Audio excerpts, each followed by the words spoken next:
for you, Douglas. Hey. Hi. Hi, and good afternoon. Hi, and good afternoon. And good morning to you, Douglas, in New York. Yeah, we see you now on the screen. Good to be with you. Wow, Yeah. something's very bright in my, Too bright, like two vital signs. It's like there's sparkles in the image back from you. Yeah, but this is funny you say bright because before I say hello to everybody, bright colors have the tendency to stay longer. This is why they use them in the Holi festival in India, which just took place. And I love this idea that the brighter the color, the more resilient it is to whatever comes your way. So maybe the bright colors could give us some sort of, I don't know, shiny atmosphere for whatever we're gonna have as a conversation. So yes, good afternoon here in Graz, Austria at Elevate 2026. And good morning to you in New York, Douglas Rushkoff. We are more than excited to have you here. It's your second time already as a guest at Elevate Festival. And for me personally, it's like I'm hyped because I follow your work since very long. Me, myself, I'm Irina Nahles, by the way, one of the curators of the Elevate Discourse program. And I'm a researcher on the intersections of psychology, democracy, and technology myself. And I love your human interventions in the machine as one of your podcasts, Team Human, which I guess many of the audience are familiar with. One of your books is called Team Human. And of course, there's so much more to your work, and of course, your current book that we will look into within the next hour of our conversation. And to start, actually, I want to pick up on something I heard on your Team Human podcast recently. I think it was the perfect start for the year 2026. You're not crazy. The world is. I think this was more or less the line you had. And reality has grown absurd. And I can imagine that many people can relate or recognize that feeling that for years now, we try to explain how the systems, the interrelations of technology, power, money work. I mean, we do this here with Elevate for 22 years already, and it's been considered forever as a fringe topic, niche, almost close to conspiracies.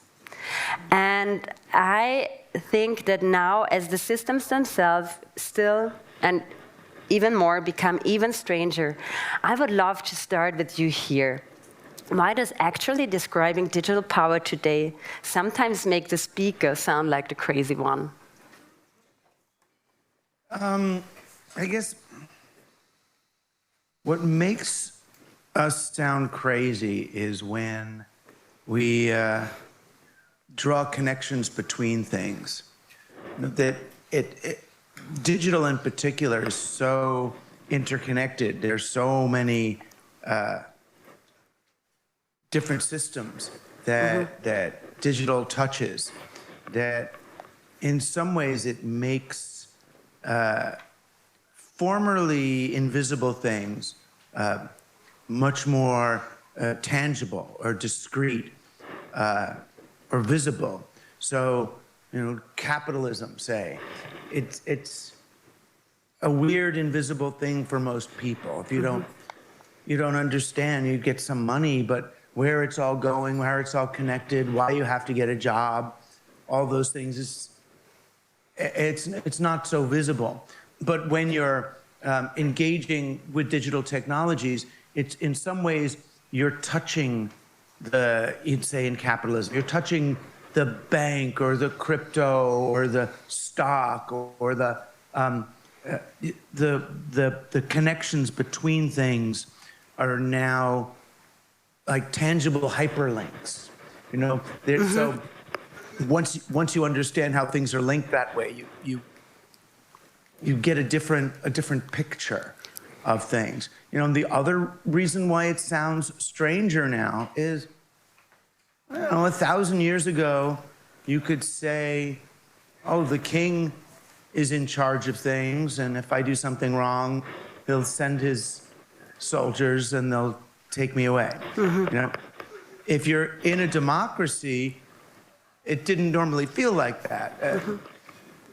not so much anyway. But now that we're returning to something a lot more like a monarchy, a lot more like the authoritarian rule of a feudal leader, to talk like that sounds strange, but it's true. You know, when you have trillionaires, when you have in America a guy like Larry Ellison, will soon own apparently a majority of media. You know, when he's got a real project called Stargate, right? It's such a strange word. Project Stargate, to collect the genetic material of all human beings in order to it's, you can't say that, right? If I say that to people who haven't had some experience in it, then I sound like a crazy person. What, there's one man, he's collecting all the genetic material on everyone on Earth?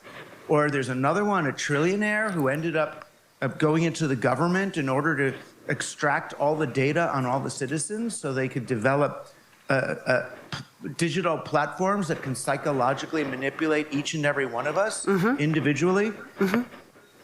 Crazy, right? But in fact, you're observing this development since more than 30 years now. And I think the trajectory is pretty clear. It just became so visible, as if this network map was suddenly in one picture. It was the inauguration day, 2025 last year, when finally, very visibly, the most richest people on Earth with the most powerful president on this planet were on one photo.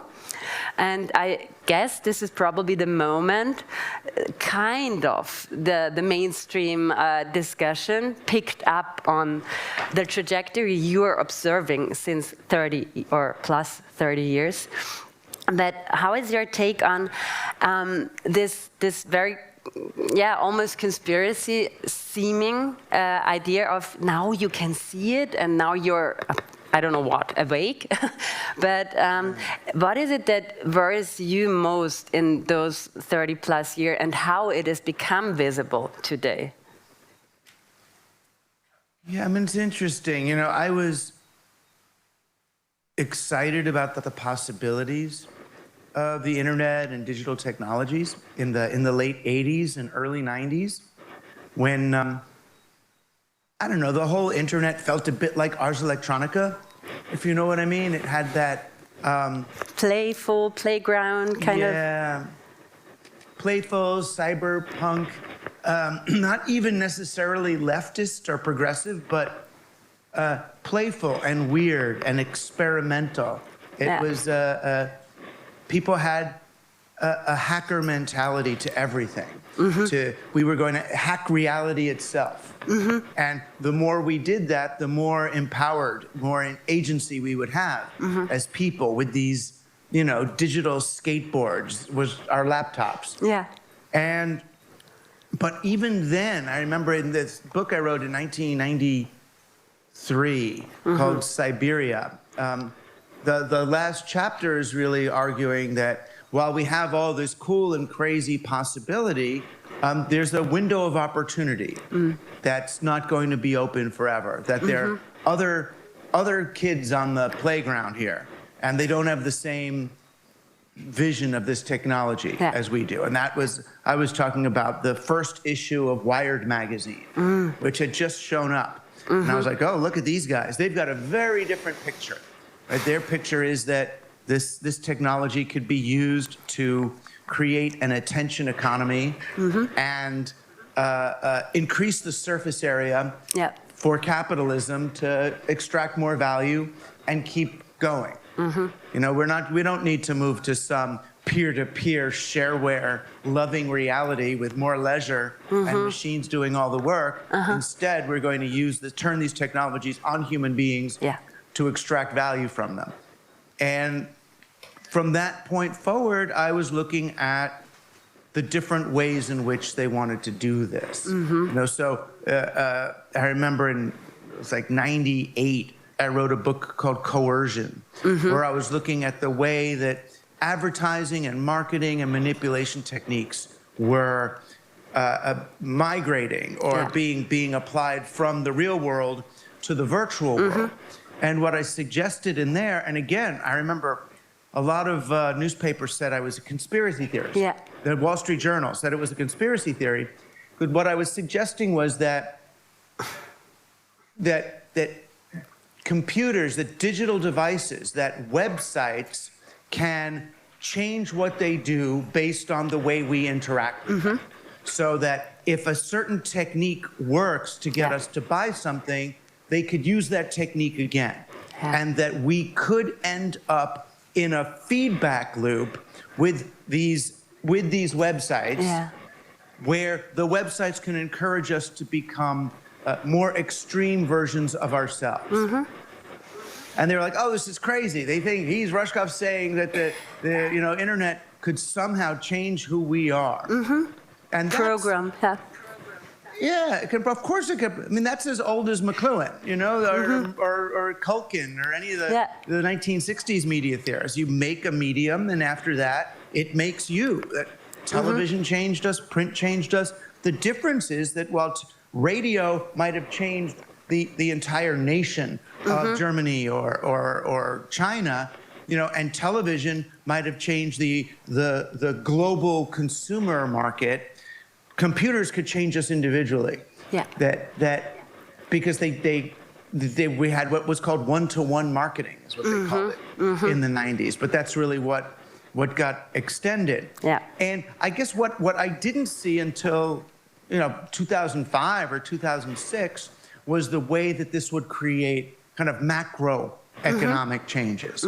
That was when I kind of changed from thinking about, oh, look what the computer is doing to me, to look at the power law dynamics that are allowing a few monopolies to become giant, as big as Rockefeller oil and those things. And what does that mean when that power gets that concentrated? How does it change what we think of as democracy or society?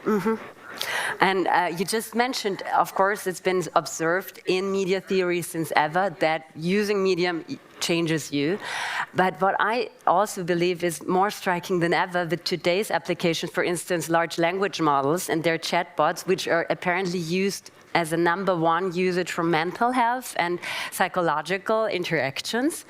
And I currently found myself in a situation looking for some sort of a tourism trip kind of itinerary, like basic stuff, like really not going into therapy, nowhere near with the questions I thought I was prompting. However, I ended up telling the LLM to maybe not go too much via those toxic therapy language that it was actually using. And then I got as a reply, yeah, maybe we continue now without therapy speak. Why in the first place? When I was wanting to know how to get from A to B, and if maybe I could, I don't know, drop by a nice cafe in between, would you even use therapy speak on me? And then a little bridge over there, and then there's Donald Trump, who suddenly needs Greenland for psychological reasons. And to me, this kind of boils down to something, and I have to admit, me being a psychologist myself, I feel very bad for the pervasive design and all the vulnerabilities we built into or helped build into those systems, all this dark design. And I think there is an interconnection that maybe you, with your explorations on the mindset of the tech billionaires, which your current book is also about, also explored from a very interesting perspective, very much in depth, how their vulnerabilities also are being translated in some ways of how, again, we are being programmed. And I think the moment in the book, the way it begins, which almost reads like a satire, I think, but unfortunately it isn't, is when you were invited to speak to a group of extremely wealthy tech investors. And instead of asking how technology might improve society, I think you were ready to give them some prognosis on whatever they could, again, make more money on. But they actually asked you how to survive its collapse, and how to protect bunkers, how to control security forces, so actual people, after the event, not to get on them, and how to maintain power when money stops working. And one line of your book that stuck with me was, for them, the future of technology is about only one thing: escape from the rest of us. So I would really like, and I believe the audience does too, hear again more about your ideas and also your insight on how those most powerful actors in the tech world actually think of us and of the future they're building in a way that we are anyway excluded, it feels to me at least. Right. I mean, there's two things that I guess they're related. To the AI as psychologist, you have to realize that from the kinds of minds or psychologies that are in charge of developing these technologies, they are trying to, in some ways, recreate or substitute for women. The digital womb, right? Right. So, and you could, you go back to the first computers were replacing the female calculators, the human female calculators, doing rocket ship stuff, and working in the military, doing the decoding. The first computer that most of us interacted with was a telephone receptionist, which replaced telephone operators and receptionists at companies who were women. And it goes straight through to their vision of the future, where they get a beautiful sexed robot and don't have to deal with a real woman, right? And that goes all the way back. The escape, as I see it, has been, and I understand men have always been afraid of women. That's part of the excitement, is that they're scary, right? But because you're unpredictable, you don't know. How do you? People are, right? This is what people are. Yeah. Unpredictable. This is, I think, one of the things they want to control. This is why they go via probabilities and all this kind of programming, probably altogether. Yeah. But that's been since really. That's the heritage. It's the ancestry of Western science. Is Francis Bacon and the early Renaissance saying, that science will let us take nature by the forelock and hold her down and submit her to our will. Yeah. No, it's a sexual domination fantasy, because nature was the night and dark and interconnection and mystery, and it was just so many, working on so many scales at once, just like, women and witches and the occult and the moon. So with science, we can quantify everything. And the way they would understand science was not as a living system, but you kill the thing and take it apart in order to understand it. Yeah. You take the butterfly and you pin it to the board in order to see it. So you have to remove it from its context.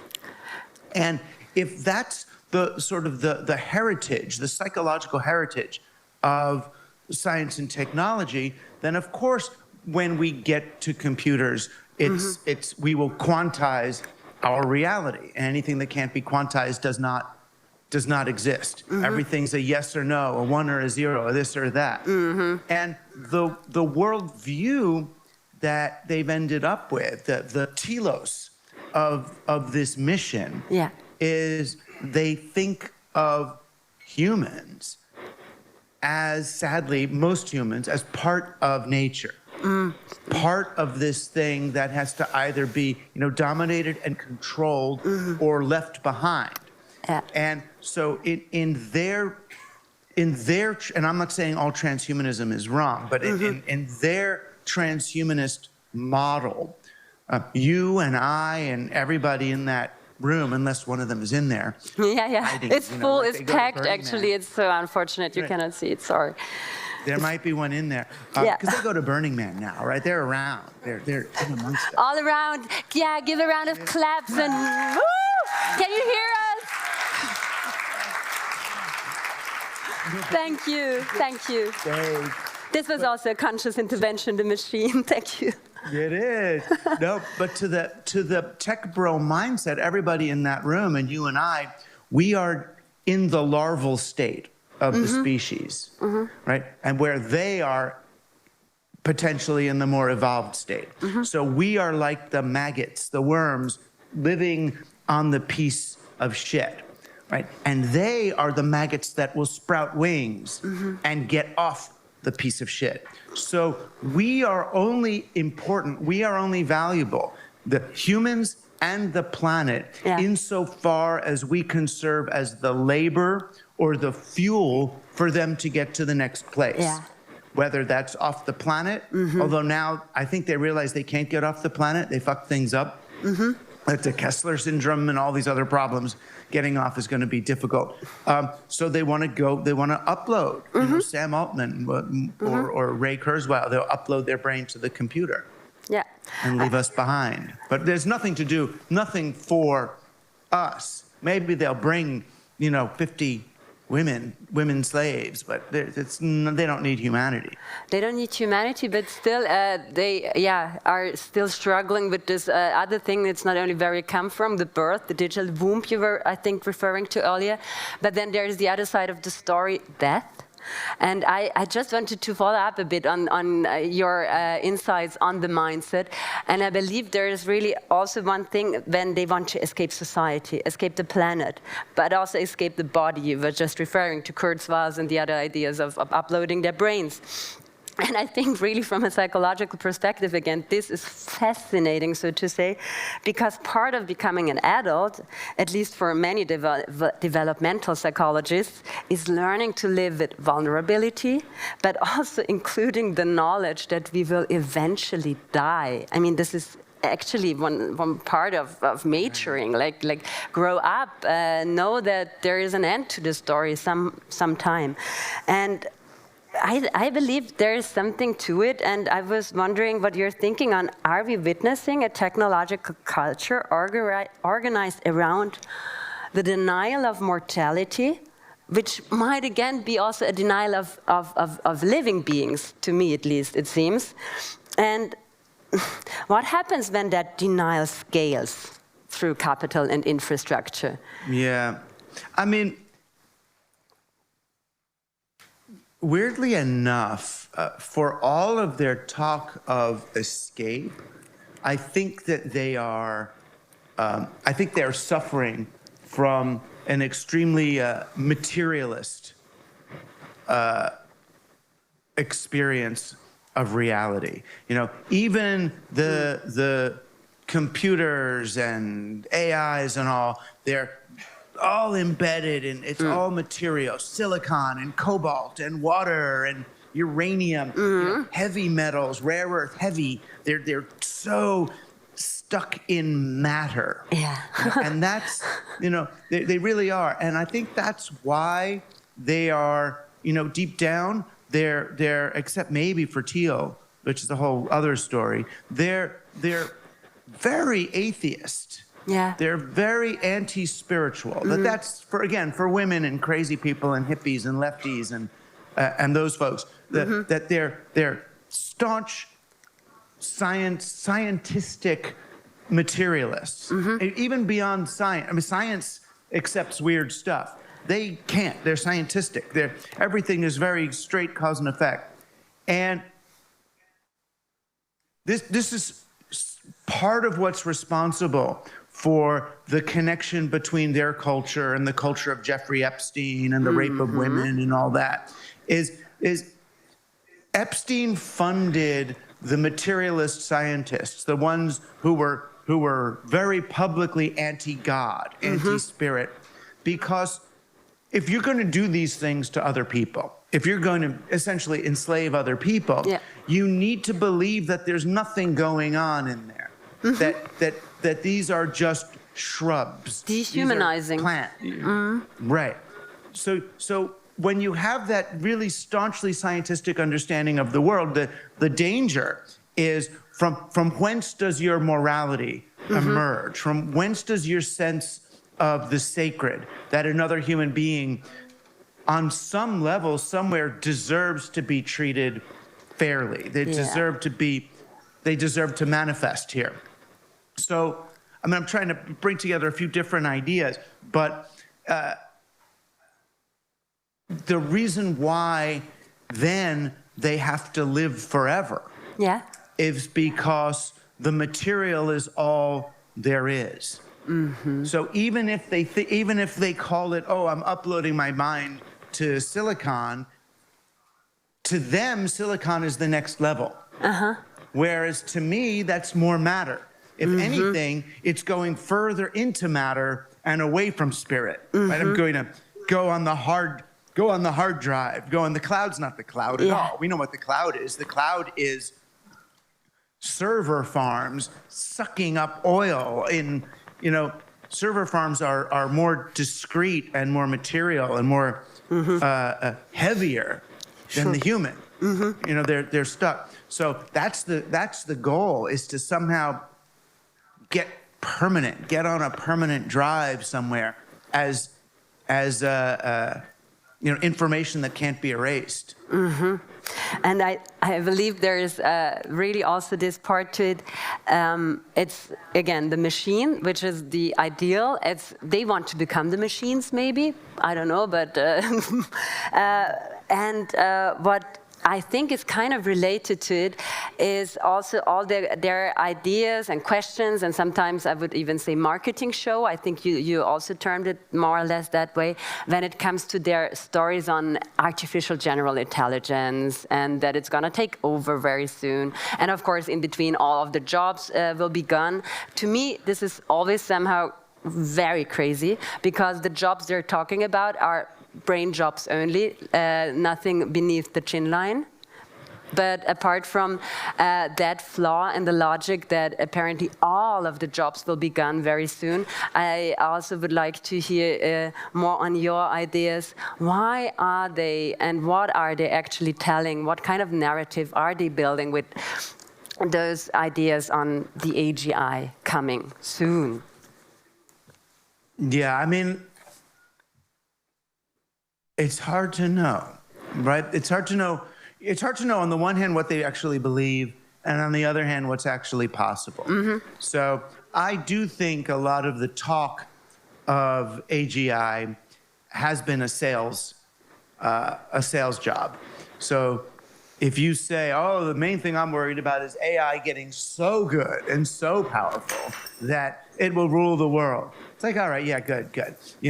It's like, well, what is that like saying? Even your job, it's like when you have a job interview, and they say, what's your main fault? Oh, my main fault is that I'm so good at what I do that it's possible everyone else in the company will have to just lose their jobs and worship me. It's a problem. It's like, oh yeah, just good. I'm a perfectionist, right? You fall in love with me so hard that you won't be able to think of anything else. We better not have sex, right? Because you won't be able to have sex with anybody else ever again. It's like, yeah, that's the way it sounded to me. And these are boys, and I know how they think, how they talk. On the other hand, there are a few scientists who are real, like Yudkowsky and people who've been working with this stuff, and they're scared shitless. Right? They're like, oh, fuck, this is...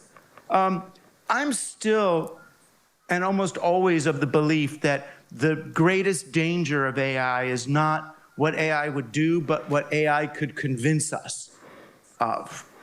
So if we do create feedback loops to program ourselves, we're vulnerable. We're still little baby brains. And if you iterate enough times on the manipulation of a human being, you'll find an opening. You'll find a way. If you tell, a few million AIs to go out and do everything you can to people until you figure out what makes a human brain just go blah, they'll figure it out. So when I think about, exactly. When brain I rot. think about the brain rot, or moreover, when I think about the Turing test, of when a computer's able to fool a human being that they're conscious, that's the moment. That's not the moment. That's the moment that human beings have been fooled. It's not the moment that computers are conscious. So we could end up with a very fooled, confused society. We could end up, think of the nightmare if regular people became as mentally ill as Musk and Bezos and Zuckerberg, right? Those are the people working with these technologies. Look Yes. what happens. Look what happens when you do that. Look what happens when you become financially obese and technologically addicted. Yeah. They become sociopathic. It's really scary. The examples And are I out there, understand. very visible, yeah. Right. That's the end state of the disease. Do you want to go there? I hope not. On the other hand, the beauty of the AI moment is that we get to think, what if the AIs took all our jobs? Right? And I know it's really hard, especially for people who struggle to get a job, but what are jobs? When were jobs invented? Yes. It's like jobs are not a condition of nature. The cavemen didn't have jobs. Yeah. Right? Cavemen did work. Yeah. We were part of communities, without getting too well into Europe. We can talk social. Yeah. But the original socialism wasn't about the ism. It was about that we lived in a social reality where we did things and exchanged things with each other. Yeah. So if jobs went away, if they really could, which they can't, because not for a long, long time. But even if we got computers or robots to till the soil and do the farming and the accounting and the teaching and the everything, then what the only problem is if we are so committed to capitalism that we're wondering, how do we grow the economy when we don't have jobs and consumers and things, and when that's not happening? It's like, well, what if instead we optimized for leisure? What if we did like medieval people did when we got the marketplace and we were leaving feudalism? They optimized for leisure. They only worked 2 or 3 days a week, because they were trading. And it turns out we don't really need to work 40 hours a week. It turns out jobs were invented in the late Middle Ages as a way of killing small business and forcing people to work as employees for chartered monopolies. Yeah. So you need jobs in the Amazon monopoly. You don't need jobs in a world where we do things, we share, we work, we play. It's interesting. So for me, the beauty of the AI challenges, the thought experiments they bring, is they help us denaturalize institutions that we've taken for granted. They help us see certain things like jobs and money and all as, oh, this is one way of organizing society. And if we do have a world where all of the jobs that really get paid are done by AIs, what do we want to do? I think we want to care for each other. I think we want to sit with old people. We want to teach children. Look at what retired people do. What do? They make craft beer. They do organic farming. They do all the things we actually need in the planet right now. And you even described this in one of your more recent podcasts as the joy of becoming worthless, except to each other. And I also believe that you gave some more examples of how this could really be a window of opportunity when the people who are, as you just mentioned, financially obese, like the most rich people the planet has seen, so the uber capitalists, so to say, are actually realizing that the system of consumers, producers, making money of it, selling products, that actually this whole cycle might be broken, might be transferred to agents, AI agents selling stuff to AI agents. But have you had any conversations or more of the insights? Are they tackling that question altogether, like from an actual economic perspective? Are they somehow, there's this word about the vibe shift around, but the vibe shift, from what I understand, is fascism, more or less, overcoming democracy and overcoming the rest of us. But is inside this whole idea of the vibe shift maybe also overturning capitalism and finally leaving this broken system for good? Or what is the conversation around this? It depends. It depends who's vibe shifting, I guess. So there's parts of New York, we called it Dime Square for a while, where there are, you know, young, cool-looking people who are, you know, really committed to almost a version of the network state. You know, that we can use decentralized technologies and blockchains to reorganize society, but in a very kind of staunch libertarian fashion. You know, where sort of your token is your vote, and it's everything's in a free market where everyone's kind of choosing everything all the time, and it can sound good on the surface, but in the end, there's no society, right? There's no. I mean, this has been the story Margaret Thatcher told us 40 years ago. Right. There is no such thing as a society, and I think this finally picked up. But could you maybe explain to the audience the Dime Square people? I think it's got a lot to do with Red Pill, MAGA kind of stories as well, but I'm not quite sure myself. It's sort of intellectual MAGA, if you will. It's a form of MAGA, might makes right. People who've read Ayn Rand in high school, you know, and they believe in this sort of Ubermensch thing, and they are annoyed with leftists and people who talk about mutual aid because it's just weakening the species. You know, it's just generating weakness and dependency. This is how it feels to them, or it's a burden probably. Yeah, and there's a certain almost cynical romanticism in getting rid of all that and becoming like Peter Thiel, figuring out the right crypto, getting on the right pyramid, and becoming rich. And it's so annoying. I mean, all people like me or other talking about this sort of almost hippie values of loving people, looking in their eyes, breathing together and co-metabolizing the collective trauma in some great ecstatic dance. You know, the soma, the body, you know, is gross. You know, they're The audience is laughing. Yeah, but I get that. They're more committed to the sort of the subject-object relationships, master-slave, top and bottom. You know, I know this is the wording inside their machines. Yeah.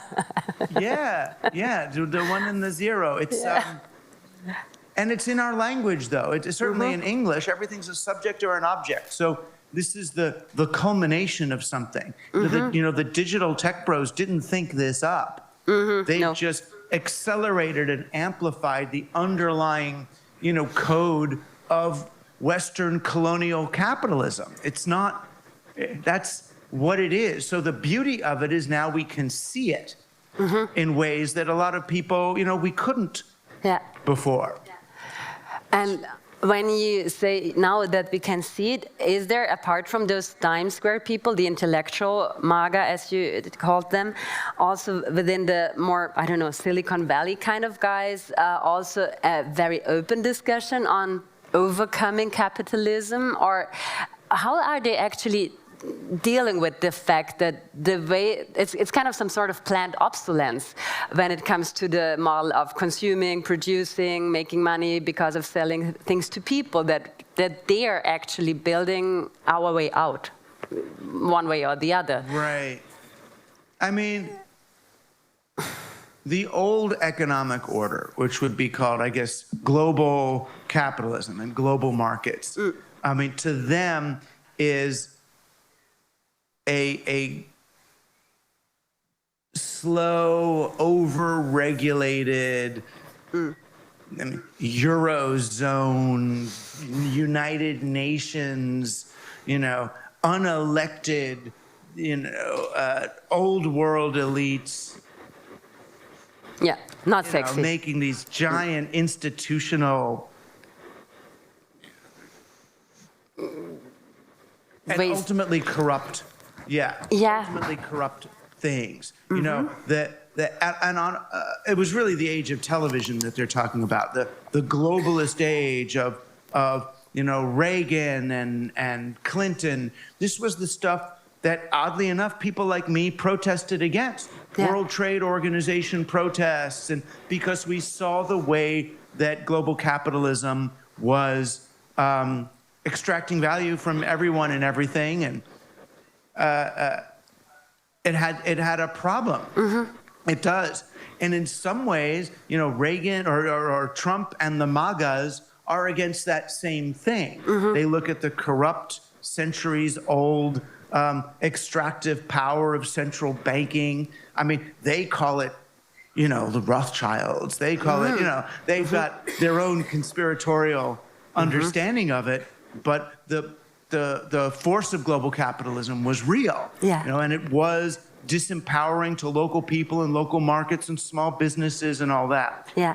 Their replacement for it, though, is not small local business, right? They're using the anger to create something very, very different. And what they create, they sometimes link back, and I try also to link it back to the context we're in. We're in a festival, so it's so unfortunate you cannot be with us here in person, because apart from the talking part, we have the dancing part, the moving bodies, the actual embodiment of feelings, and a very different sort of vibe, I would say. And so actual movement, actual bodies, actual energy in the space.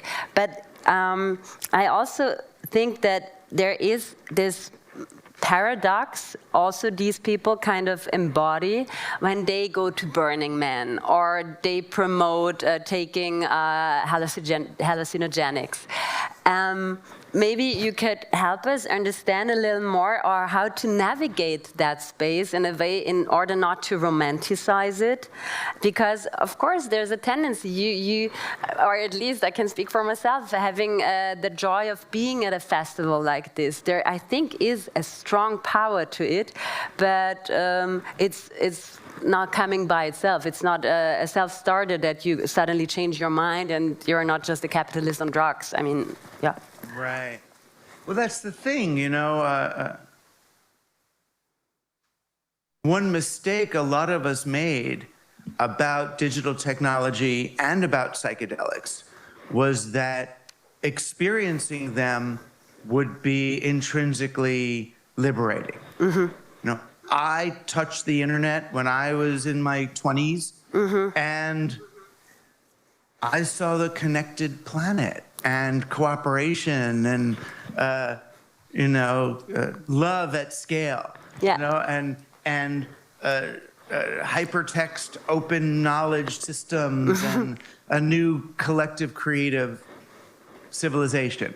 You know, I took psychedelics and I saw, oh my gosh, I'm one with nature. The figure and the ground are the same thing. The subject-object dominated relationships and binaries of our reality are arbitrary and stupid, and we're all living in our own reality tunnels, and none of them are accurate, and the only way to get to anything close to a picture of reality is to hear everybody else's stories and come together. Well, other people went on the internet and had very different experiences. Yeah. Other people took psychedelics and had extremely different experiences. You know, a tech bro takes psychedelics and they think, oh, this is a natural plant. Can I change 1 or 2 atoms in this molecule, patent it, and make a lot of money? Or, you know, how could I create this experience in such a way that people will have that experience and then do what I tell them afterwards? Yeah. You know, they get the internet and think, how can I use this to scale capitalism on a level where I could become a trillionaire? So, as Timothy Leary would say about psychedelics, the set and setting you have, the intentions you bring to one of these very powerful technologies is going to determine the trip that you have. Yeah. I would suggest that the more somatic you get, the more embodied it gets, the less vulnerable you may be to these darker forms. You know, I've not yet been to I've been to psychedelic events where people have those Elon Muskian, what I would call bad trips. I haven't yet been to an ecstatic dance, a sober ecstatic dance experience with that happening to people. I mean, but I suppose if ecstatic dance became popular enough, if it became, then there would end up just being guys who go there to pretend they're doing it and get girls, right? Yeah. I think there's a thing to it, yeah. But maybe we could continue on that line. It's about joy, actually. Joy in maybe dark times, or joy as in something that when we're at a festival, when we're experiencing the beauty of spring just coming, I think it's the same in New York currently, suddenly the world is flourishing and you feel like that as well. And I feel like also with our festival theme this year, the vital signs. So it's not about the functionality we're looking, but we're looking at what is alive, what do you want to do, where's the lust, where's the love, all those kind of ideas.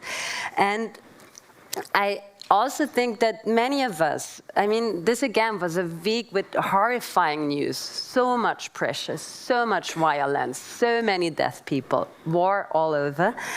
And the question of, is it okay to feel okay when the world feels apart? And you argue that joy is not a betrayal, but how do we distinguish then? Or can you help us kind of to distinguish between escapism in a way that is kind of neglectance once again, and a maybe not so helpful way, but what could be the opposite? Is there something like regenerative joy maybe? I mean, I think so. I mean, we each have to evaluate for ourselves the balance that we strike between service and joy. And how do we get to a place where our service is our joy? You know, where that is the bliss. I mean, anybody in Graz, I mean, as anybody now knows, if you take mushrooms now. For most of us, most of the people I know, you don't just trip and have a good time on mushrooms. Not that you have a bad trip necessarily, but if you're really going to do ceremony, take 2, 3, 4 grams of mushrooms and lie there with a group of people, you start to feel, I start to metabolize the collective grief and trauma of this moment. I find you can't open to this without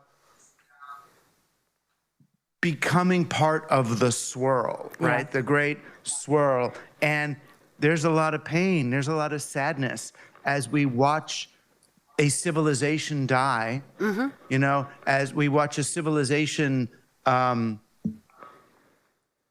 contend with the karma of its own creation, the genocides and wars, and it's come back. You know, it's like, here it is. So we in the West are aware, I think, of things that we weren't aware of before. So it's not that, oh, I'm going to go I'm going to stop doing my work in order to take some shrooms and party with my friends. That's the work, you know. Some of that is the work. Even going to an ecstatic dance thing, if you've been to one, you know, oh, it's really fun the first hour, and we do cocoa together, or cacao, you know, and you look around, and I'm going to have fun with these people, and oh, there's a pretty woman over there, and maybe I'll dance with her, you know. Then 2 or 3 hours into it, your body is shaking. You feel your body's shaking, Oh no, this is not the key word for you. Or other people's, and you're trying to dance through it and be there and be present. It's not the key word for you. You know, it's real. It is work. So there's that. Yeah. On the other hand, in a world like this, if you're conscious and you're working and you're helping, and you are privileged enough, as we are right now, to be, people are at a fucking festival. Yeah, right? crazy, They're sitting right? in beautiful chairs in a beautiful room and looking at you. This is as good as it gets, Imagine right? the garden we have. Imagine the 15 venues we have. All the concerts you're missing. Oh my God, yeah. Privilege. Right. That's I it. know. Yeah. So it's like, if you are privileged enough to be the healthy leaf in the healthy part of the tree that's absorbing the sun when much of the rest of the tree is dying, Yeah. what should you do? Do you say, oh, I don't really want to take in the sun now and enjoy this because the rest of my tree is dying? I should sit in sad solidarity with that. Like, or do you say, no, if I'm up here privileged enough to have the sun and to get rained on and to not be in the dying part of the tree, it's my obligation to take in the sun and metabolize as much as I can to get every one of my chloroplasts absorbing sun and moving around and metabolizing and photosynthesizing and send this delighted, untraumatized nutrient to the rest of the tree to play my part. That's my role right now. And it's not disconnected joy. It's not what the tech bros do, which they get their happiness by disconnecting from the reality in which the rest of the organism is living, but instead to be open to it, to both metabolize its trauma and send down every bit of joy that you can. Thank you very much for this picture. Yeah, and people are clapping. I hope you hear it. Oh, lovely. And this brings me already to my final ideas, final thoughts that I would like to share with you, or hope you have some ideas to it, because as I mentioned in the beginning, the Team Human, one of those taglines, the conscious intervention in the machine, what stuck of the many things from the book, which came out about 6 years ago, was for me the idea of find the others. I love it so much that you there also point out to something I believe is at the core of our crisis, that this isolation we have been receiving through the internet technologies. It's called an iPhone and not an iPhone, and all of this. But also the Maggie Thatcher quote, there's no such thing as a society. So I really believe this was some sort of, and this sounds a conspiracy theory-like, but this was a social design, actually, to bring us to a point that all of our vulnerabilities are being monetized because the need to be together with others is probably one of our greatest strengths, but only if we actually have it. And I believe that even if your analysis is quite dark, there is always the invitation you're formulating, like join Team Humans, find the others. So if there is someone sitting here maybe feeling overwhelmed by technological change, political instability, and the altogether scale of this global crisis we're in, the dying tree you just described, what does it mean concretely to join Team Human today? Where do we find those vital signs? How do we find the others? What can you give us as a way out? I mean, there's no way out. There's only way through. Way through, right? There is no out. A way through or way in.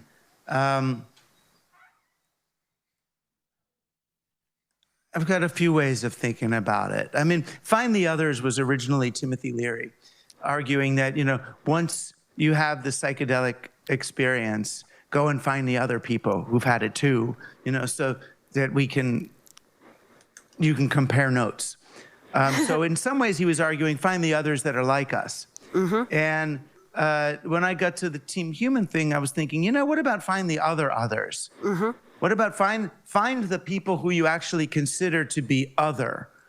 And okay, this kind of othering? No, not from that perspective. Yeah, and stop othering them. Find the others, whether in America you're MAGA people, and find the human there, find the human in the supposed others, because we're all part of the same little family. For me, right now, I feel like it could partly be age, but I think it's more the time. I felt myself really shifting from an agent of change to an agent of care. You know, from an activist to a doula. You know, I've rather than trying to fight the decline of this civilization, I'm trying to be a doula to the death of this thing and a birth doula to the next. You know, that this is a transition. This is like birthing a baby. This is big. We see this thing is dying. So if this thing is dying, this structure, the structure is not real. The structure is a social construction. It's a set of agreements and laws and understandings that we're outgrowing, and even the tech bros see this. In some ways, they saw it first, and they thought, "Oh, let's code a new one that gives us all the money and all the power and makes women into robots." That's, you know, it's not that. If anything, that's not the next one. That's what they're trying to do, is keep this one going long enough for them to be the emperors of it.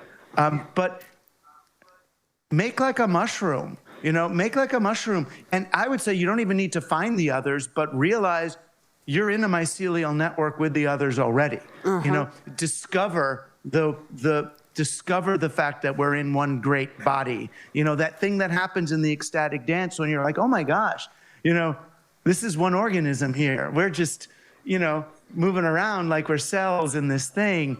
When you realize that, it's much easier, you know, than the thing, the shell that's